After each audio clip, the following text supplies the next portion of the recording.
ভালো হয়েছে, যে পাঠাইছে পাঠাক, সমস্যা নেই তো। তোমার অ্যাকাউন্টে যখন 1 লক্ষ টাকা আসছে, আজকে কিন্তু তুমি আমাকে শপিং করেই দিবা।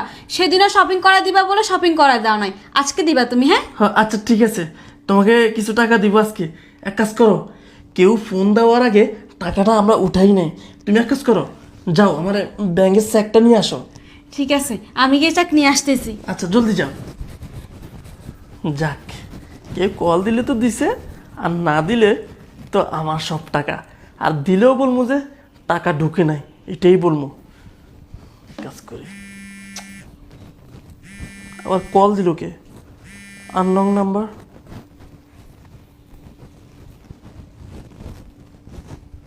হ্যালো।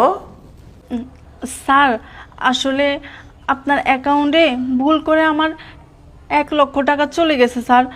যদি আমার টাকাটা একটু ফেরত দিতেন। আরে আপনি কি বলতেছেন? আমার অ্যাকাউন্টে কোনো টাকা টোকা ঢুকে নাই। স্যার, এমন কথা কইেন না। আপনি আমরা চেনেন না ঠিকই, কিন্তু আমি সত্যি কথা কইতাছি। আপনার অ্যাকাউন্টে আমার 1 লক্ষ টাকা গেছে গা। আমার টাকাটা ফিরিয়ে দেন স্যার, দয়া করে ফিরিয়ে দেন। না না, কোনো টাকা পয়সা ঢুকে নাই। স্যার, আমি অনেক গরিব স্যার। এই টাকাটা আমি অনেক কষ্ট করে জোগাড় করছি। আমার মতো গরিবের পেটে লাথি দিয়ে না স্যার, দয়া করে এই টাকাটা ফিরিয়ে দেন। আর এই টাকাটা আমি জোগাড় করছি আমার মায়ের চিকিৎসার জন্য। এখন যদি আমি এই টাকাটা না পাই, আমার আমার মা মরে যাবো স্যার। দয়া করে আমার টাকাটা ফিরিয়ে দেন।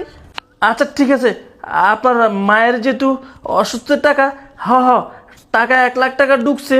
তবে শুনেন, আমি আপনাকে টাকা দিতে রাজি, কিন্তু 1 লাখ টাকা আমি দিব না। আপনি চাইলে 50% দিতে পারি।